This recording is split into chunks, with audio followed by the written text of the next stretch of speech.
I used to believe manipulation was obvious, that it looked like shouting pressure control. I was wrong. Sometimes it sounds like kindness asking for trust. Jackson, darling, I need your help. Claire's voice floated into the kitchen like nothing was wrong, like everything was normal. But something in my chest tightened anyway. She didn't wait for an answer. She never did. She sat across from me, placing a neat stack of receipts on the table, carefully arranged, like evidence she wanted me to see. Emily's wedding, she began softly, almost emotionally. It's turning into more than we expected. I nodded slowly. I thought everything was already planned. It was, she said quickly. But you know how these things are. Prices change. Vendors add fees. And I don't want Emily to have to settle. That word lingered. Settle. It made me feel like saying no would mean I was the reason she didn't get the wedding she dreamed of. Then she leaned in slightly. Jackson, you have that trust fund. There it was. Not a question. A direction. My fingers tightened around the edge of the table. That money is for school, I said carefully. For later. Claire's expression softened instantly. Too instantly. Of course it is, she said gently. And no one is taking that away from you. This is just temporary. Temporary. She said it like it had no consequences. Like it didn't matter. Then she played her strongest card. Your mother would have wanted you to support your family. That hit harder than anything else. Because she didn't know my mother. Not really. But she knew exactly how to use her. And I hated that it worked. I looked at those receipts again. Numbers. Details. Proof. Except, they weren't proof. They were props. I just didn't realize it yet. I'll help, I said quietly. And in that moment, I didn't just give her money. I gave her permission.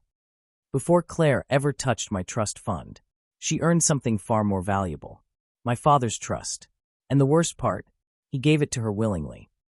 I was 16 when my dad met Claire. It had been 3 years since my mom passed, and our house had settled into something quiet, almost hollow. We didn't talk about it much. We just lived around the silence. Until one night, my dad came home, different. Not happier, but lighter. There's someone I want you to meet, he said. That alone was enough to make my chest tighten. Her name was Claire, and the first time I met her, I understood exactly why my dad fell for her. She wasn't loud. She wasn't flashy. She was intentional. Jackson, she said warmly, offering a soft smile. I've heard so much about you. Not too warm. Not forced. Just enough to feel genuine. Looking back now, it was perfect. Claire didn't rush anything. She didn't try to replace my mom. She didn't push herself into our lives. She waited, observed, learned, and slowly, she became part of everything. She started with small things. Cooking dinner when my dad worked late. Remembering details I didn't even think mattered. How was your math test? Didn't you say you had a game this week? At the time, it felt thoughtful. Now I realize, it was strategic. Then there was Emily, her daughter. She was a few years older than me, but we might as well have lived in different worlds. Where Claire was controlled and calculated, Emily was effortless, charming, confident, the kind of person people naturally gravitated toward. Guess we're basically siblings now, she joked once, leaning against my door frame. I didn't laugh. Not because I didn't like her, but because I didn't know where I fit in any of it. My dad, though, he was all in.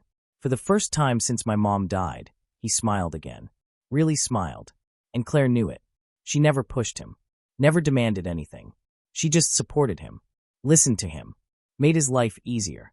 And that's how she did it. That's how she built the foundation. By the time they got married, no one questioned it. Not our friends. Not our neighbors. Not even me. Because on the surface, it made sense. Claire brought warmth back into the house. Emily brought life into it. And my dad? He finally felt whole again. But here's what I didn't understand back then.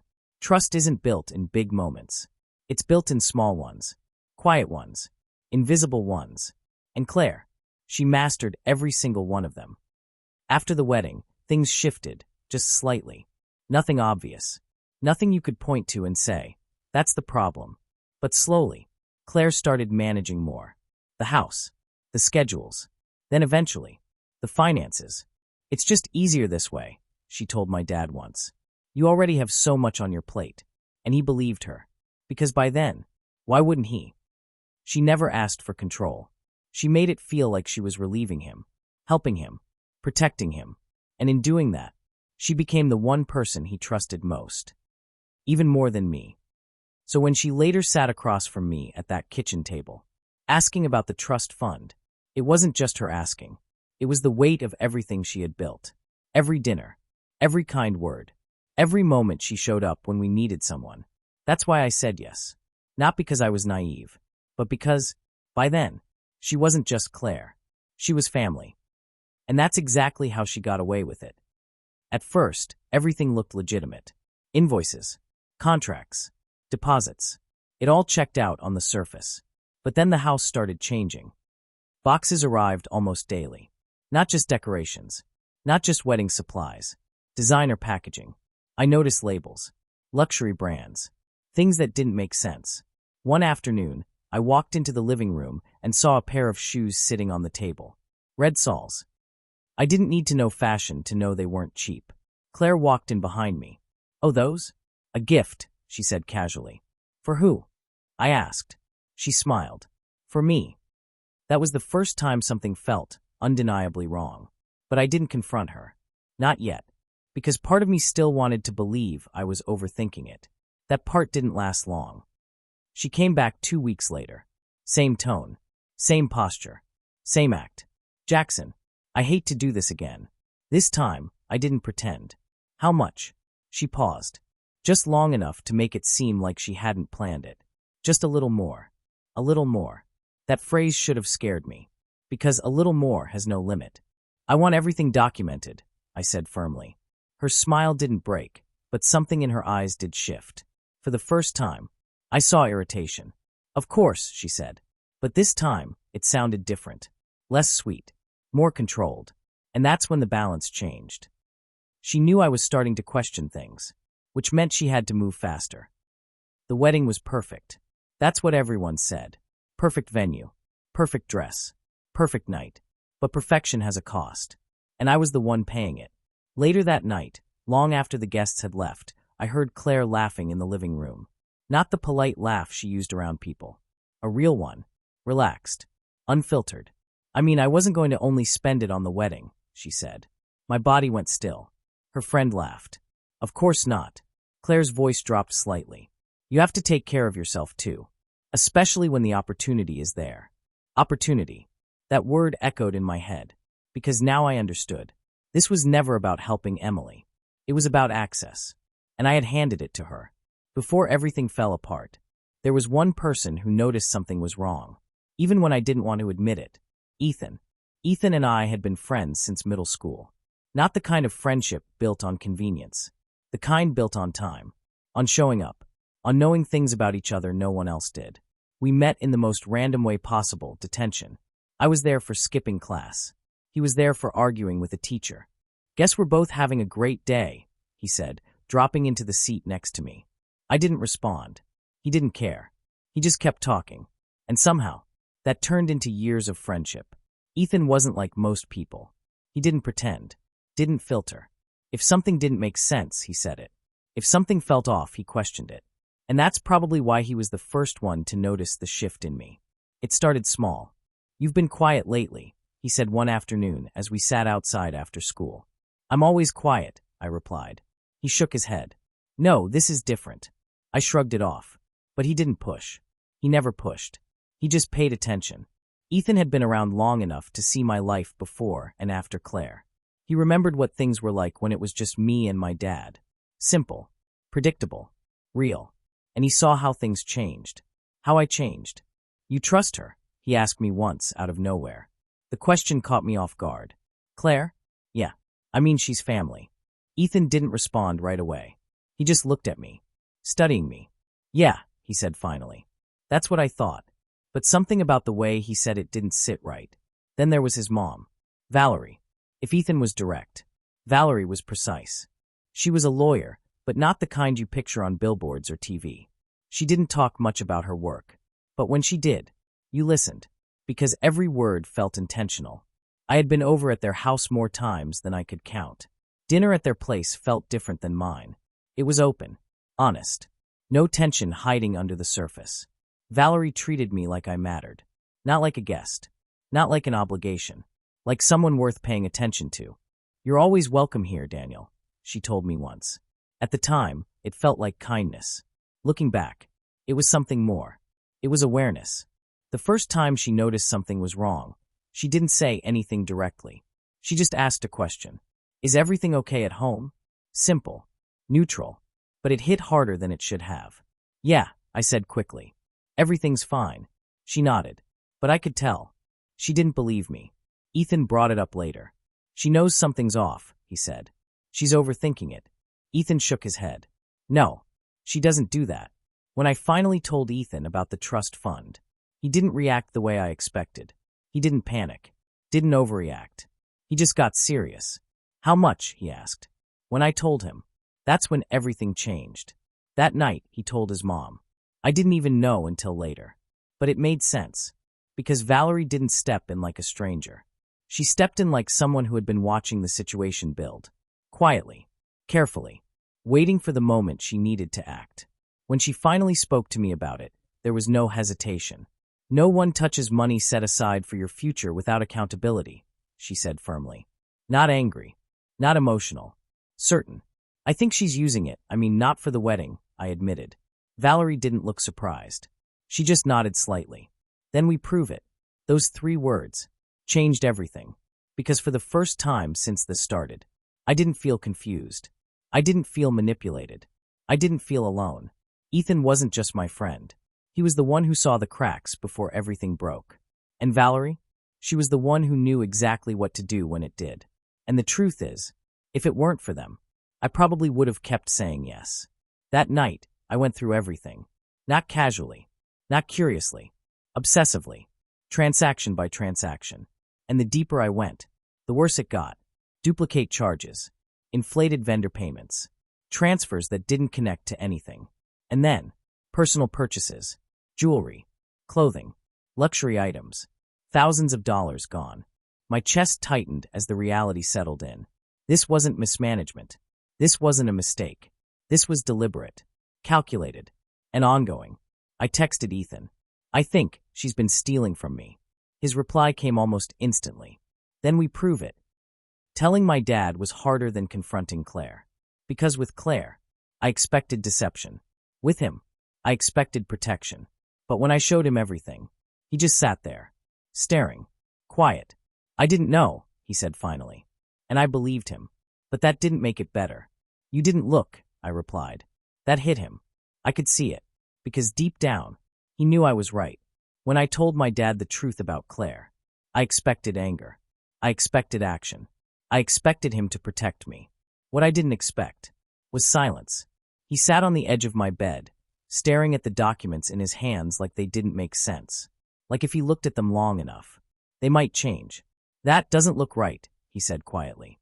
Doesn't look right. Not this is wrong. Not this needs to stop. Just hesitation. Dad, I said, trying to keep my voice steady. She's been taking money. A lot of it. He nodded slowly. Still not looking at me. I'm sure there's an explanation. That's when something inside me shifted. Because that wasn't confusion. That was denial. And I understood it. More than I wanted to. Because accepting the truth didn't just mean Claire was lying. It meant he had been wrong. About her. About everything. I trusted her, he said finally, almost to himself. I know, I replied. So did I. But the difference was, I didn't have the power to stop it. He did. That night, I heard them arguing. Not loudly. Not violently. But intensely. The kind of argument where every word is controlled. Because too much emotion would make it real. You went behind my back, my dad said. I did what was necessary, Claire replied calmly. For what? A wedding. Designer bags. You're overreacting. No, I'm waking up. I stood outside the door listening. Waiting for something. A decision. A moment where he chose me. But it didn't come. The next morning, everything felt normal. Too normal. Claire made coffee. My dad got ready for work. No confrontation. No resolution. Just tension buried under routine. Did you talk to her? I asked. He adjusted his watch. Yeah, we're working it out. Working it out. While my future was still disappearing. I need you to stop her, I said. That made him pause. Just for a second. Then he sighed. It's not that simple, Daniel. But it was. He just didn't want it to be. Because stopping her meant consequences. Legal consequences. Financial consequences. Personal consequences. It meant admitting his marriage wasn't what he thought it was. And he wasn't ready for that. So instead, he hesitated. Days passed. Then a week. And nothing changed. Except the withdrawals. They continued. Quietly. Consistently. Like nothing had happened. That's when I realized something I didn't want to accept. My father wasn't protecting her. But he wasn't protecting me either. He was protecting the illusion. Later, I would understand it better. The guilt. The fear. The shame. He had already lost one life, my mom. And Claire. She wasn't just his wife. She was proof that he had rebuilt something. That he wasn't alone. Letting that go meant losing everything all over again. But there's a cost to hesitation. And I was paying it. The morning everything finally collapsed. When the moving truck showed up. When the police were called. When the truth couldn't be ignored anymore. That's when I saw it. Real guilt. Not quiet. Not hidden. Raw. One sunny morning, everything escalated. A moving truck pulled up. No warning. No discussion. Just action.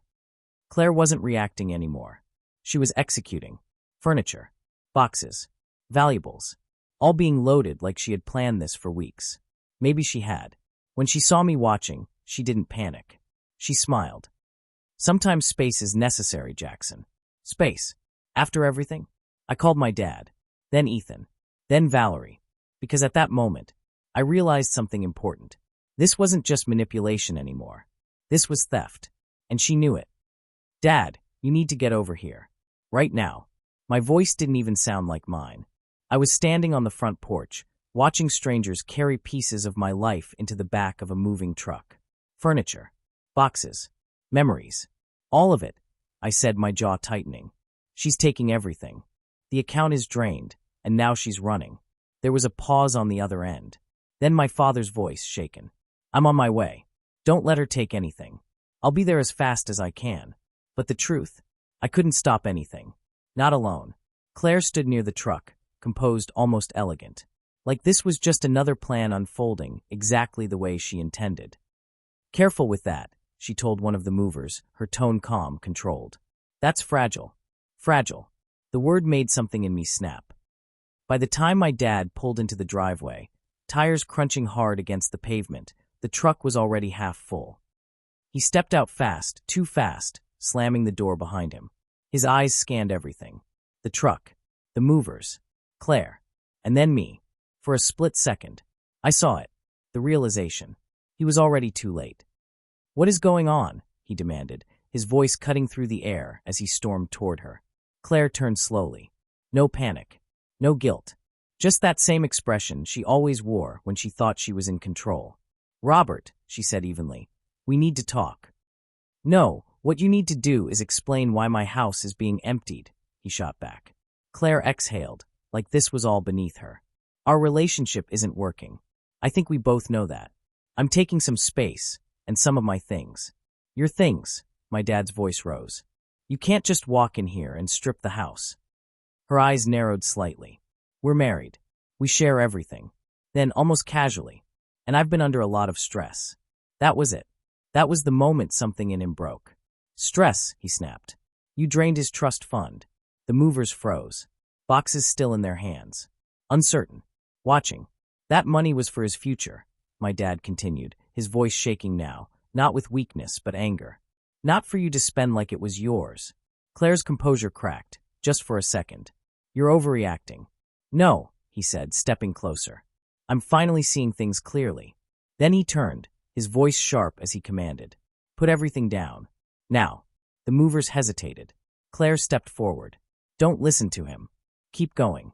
Put it down, my dad barked. That did it. Boxes hit the ground. Silence followed. Heavy. Uncomfortable. Then another voice cut through. Calm. Precise. Unshakable. That would be the correct decision. Valerie had arrived.